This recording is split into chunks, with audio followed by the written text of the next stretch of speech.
Hey, what's going on, guys? Week 4 fantasy hockey update.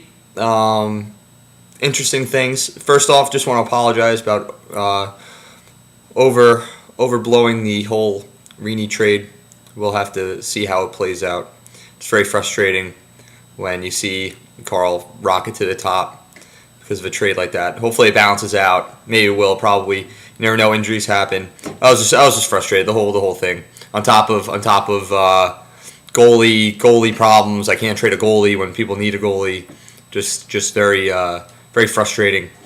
All right, so let's start off. Some hot starters who are still hot. It's kind of like scary. These are guys who I don't think will keep it up. Kessel, 10 goals. He's got, I don't know how many points. He's like next Crosby right now. I don't see that happening. Neal's got 9 in 13 games. I mean, with Crosby coming back, you never know. So I'm guessing Teabaggers are excited about that. I am because Crosby will be back. It looks like November 11th. So mark that down as doomsday for all you guys because look where I am. And put Crosby's numbers in there with a solid, probably 90 points in 66 games. So that should be pretty fun. So have fun with that. Let's see. Marc-Andre Bergeron, 13 points. He's leading Tampa Bay in scoring. So, I don't know. I guess he's good. Howie's got him in now, so it's not like a Shea Weber incident from 2 years ago. It's pretty impressive. And he's always been an offensive guy, and Tampa Bay has kind of shut down their defensive things. I don't know. Maybe they're looking more for the offense than they are the defense. Goalie problems. No, we'll go slow starts next. Slow starts. We have Henrik Zetterberg, very uncharacteristic. Slow start. He got 4 points in 11 games or something like that. Should pick it up soon, but he might not be the point of game guy that Howie had drafted him thinking he'd be. Parisi, he's got 5 points in 9 games or 10 games. That's not terrible. It's just slow for a guy you'd expect to be over a point a game, especially being healthy and everything like that. But he's got 4 goals, so it should work out fine. Ryan Getzlaf, always a slow starter. Everyone knows that. Also, slow starters. It could be Carey Price and Luongo. And Drew Doughty would be in there too. Price and Luongo are starting to heat up. So good for Matt and good for Casey because he's had Luongo in the entire time. He should balance out his numbers. He always has a horrible October. And it's a matter of time until someone's draft strategy is not to draft Luongo and then try to trade like their goalie for Luongo and then capitalize on Luongo's awesome numbers the rest of the year. I haven't seen it yet, but it might happen. What else we got here? Some injuries. We have Jeff Carter coming back from his foot. I've been talking about trading for Carter. Not talking, but we've just been proposals back and forth. The foot, he's coming back soon, hopefully. But he had a hairline fracture that was supposed to keep him out for a couple games, and it's been like 3 weeks now. So I don't remember him getting hurt on my team, but it's very concerning for if a guy who doesn't heal very well, and especially when you're skating on your feet the entire time. It's like I guess I never skated. So I guess having broken foot when you're running sucks too. Alex Hemsky deemed fit to play. I just got that news today, looking on the thing. So good news for Adam. I currently have a deal for Hemsky. Hopefully, we'll see. He's got to get his forwards together. We might even be able to up the offer and include like a Setaguchi or something in there to sweeten the pot. Let me know, Adam. Reamer, he's coming back. I thought concussion because Gustafsson said concussion. And Gustafsson, you can picture the guy, I'm sure he had a pretty decent talk with the GM about that one because he said Reamer had a concussion. Gustafsson's been playing very well, but once Reamer comes back, hopefully he keeps up the numbers.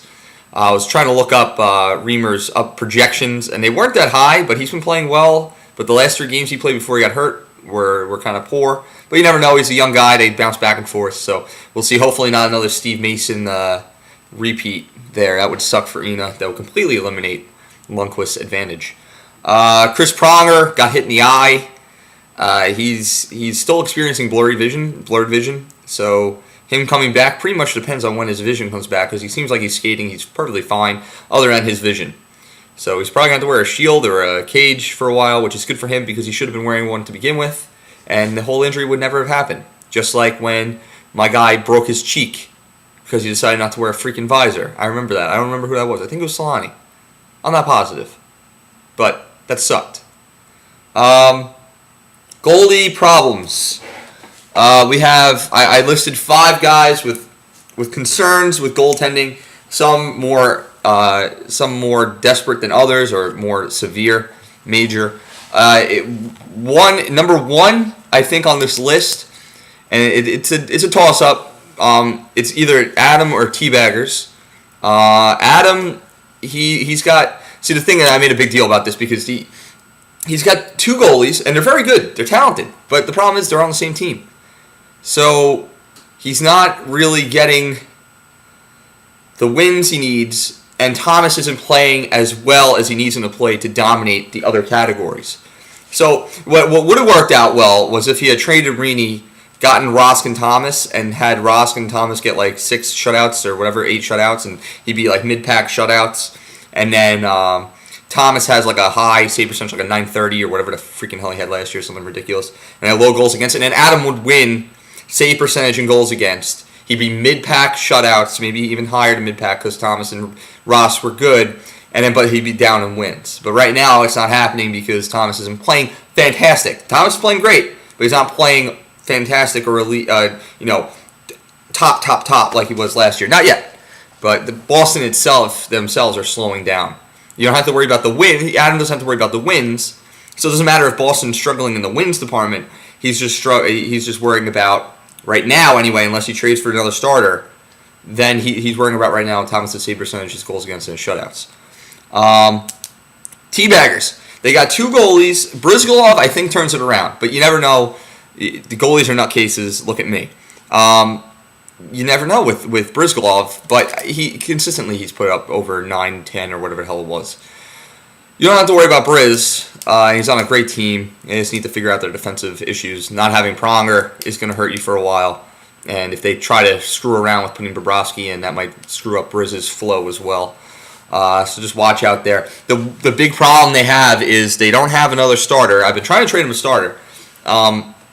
But with that, I know teams don't like touching their forwards or their defensive guys, but it's almost time for these two, Adam and Teabaggers, especially Teabaggers. He's got Rolison. Rolison, the problem is when you have a young guy like if you have a Rini or like a Lundqvist or one of those guys who are like 26, 27, not rookies like Steve Mason was or whatever it was, and they come in and they light the world on fire. Or they start out really cold, then you're like, all right, well, they can bounce back. They're good goalies. Rolison's now 42 years old, and he has Garon as well, and they're going to be splitting time, and they're both kind of sucking right now. So Baggers needs to make a trade. I've been offering Mike Smith, who has very solid numbers, a 915 save percentage, 2.5 goals against average, much better than he's a starter. It's not even like up for debate with Bulin, even though Bulin has actually been named the starter. He's been getting back-to-back starts. He got 4 starts in a row. He's a starter going through, and I also have him in a couple deals. It was a good waiver pickup. I'm just waiting. I tempered my expectations a little bit, but still, you guys who are really harping on your goaltending, it sucks because Baggers has such a great lineup, and their defensemen are always good. They always draft good defensemen. Your goaltending is killing you. Absolutely killing you. You cannot win because there's too many guys with 2 good offenses. You cannot win without picking up another goaltender. I don't care if it's from me or whatever, but you need to pick up another goalie, and if you're not looking to spend too much, I'm your guy. But we'll see. I mean, it's up to you guys. Clearly I can't make you trade. Next to my list, there's Ina. Well, no, Ina's like last or Rick. You need the problem that you have is Craig Anderson sucks. And he's on a horrible team, even though Ottawa wins more games than the Islanders. Defensively, they're not that good. You have Josie Theodore, and he's competing with Markstrom. He's going to lose starts, and Theodore normally sucks anyway. So now you have, I don't know who your other goalie is. Whatever. You have him, and you have Theodore now. I mean, it's very Theodore and Anderson is not a good number 2 to have. With that said, you'd probably be good off with a goalie. I don't know who else has starting goalies other than me. I can't think of one. Can't really think of one. It's all right. So just it's something to think about. Ina, she has Reamer. Reamer has been slowing down. We've been talking about trying to do something in terms of a trade. Not talking. I said that before. Not talking, but we're just doing proposals back and forth, trying to get something that works. Problem with Reamer is Gustafsson's been playing better and better. Reamer's been playing worse and worse. Boom, whiplash, which we're being treated like concussion-like symptoms. So now Reamer might be kind of splitting a job or out of a job. Very possible with Gustafsson's play and Toronto tearing it up. It's very possible that Reamer has to sit on the bench for a while. I think that's concerning Ina, and she's trying to get a goalie to fill the gap. Not necessarily like a top goalie, but she's gonna have to pick up her offers a little bit. I'm not looking for a guy who just hurt his foot, who was supposed to be out for 2 days, and he ended up being out for 3 weeks. And I don't want to trade Hiller, who was picked right next to Carter. They do not work the same, clearly, because there's only 30 goalies who are starting.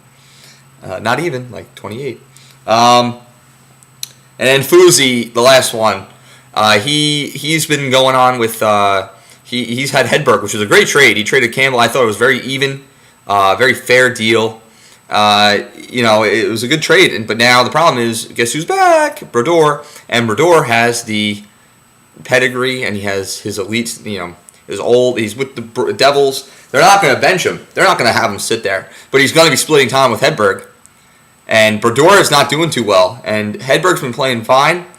But the problem is now that you're going to be splitting time. Goodbye wins for Fuzi. So once again, it's all about the wins, baby. You got to splitting time on a bad team like the Devils, not that good. I'd say they're the last team in their division. Between the Islanders, the Rangers, the Flyers. Are the Flyers in their division? Rangers, Islanders. Yeah, Pittsburgh. Pittsburgh's in there. Yeah. Rangers. He's the worst team in the division. So you're not going to get too many wins already. Plus a bad save percentage, probably. Not looking too good for Foos in terms of wins. That's why he's trying to make moves for Volkun, which is very weird. Volkun and a pick for Hedberg and Brodeur. No.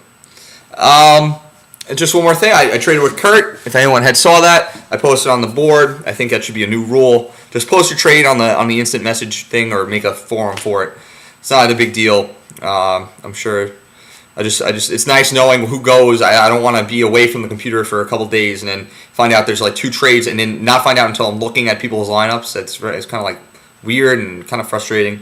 So I traded pretty much what it was. I traded Mikko Koivu, who had 2 points yesterday, a goal and assist within the last 6 minutes of the game. And Koivu, Keith, and a struggling back. So hopefully he'll pick it up for Kurt. I just couldn't deal with him anymore. Too much. The problem with St. Louis, they got like 8 top forwards. He wasn't getting any points, and he's typically not that great a player. After that, they said so. I'm not looking. It looked out fine because I ended up getting Richards, who I think is an upgrade over Koivu, more consistent on the Kings. I also got Gonchar, who's off to a blazing hot start. Now, the thing that people don't understand about Gonchar went 16th round, but Gonchar, I think, went like 4th round last year, so that's a pretty steep drop. He had 27 points in like 70 games or 67 games, so that's still not bad. That would be like pro rate, like 35 points, 36 points. And he's playing on Ottawa's scoring a little bit more, and Spezza's hot, and Gonchar was a perennial 60-point defenseman in like 70 games. So not a bad trade. And then I also got Buffigan, who will score goals. You got to look at his shots on goal. It's ridiculous. He's going to score me 15, 16, 17, 18, 19, 20 goals more than Pikkinen would have. It's actually getting Pikkinen out of my lineup, who was a -7 at the time. So pretty much it went from having, for me, it worked out from having Koivu, Keith, and Pitkinen, and I ended up upgrading that to Richards. And I got Gonchar and Buffigan, who I like. I like Buffigan Not as much as Keith, but I'm pretty decent in the assists, and I'm trying to change it up a little bit. And one more thing before I go, I know I did a fairly good job at keeping it around the league, but just a shout out to my boy. Now it's time. Let's hear it. Let's hear it this time, Carl. Remember last year with Teemu Selanne, the ageless wonder. He will never keep it up. He will never keep it up. He will never keep it up. 80 points in 73 games. What do you guys think? 14 points in 12 games for Teemu Selanne. 11 points in 11 games for Jaromir Jagr. Did they keep it up? Did they slow down? You saw Selanne last year. No injury this year. Oh boy, very excited. That's why you can't always worry about taking these guys who are old. He had 80 points in 73 games last year. It still should have been like an 8th round pick. But no, he falls to me at like 10 or whatever the hell it was. Thank you. I know I could have had Kessel there too, but it's so nice. It's so nice having a guy that will score you when he's healthy 30 goals, get you 70 points. Thank you. And then when Crosby comes back.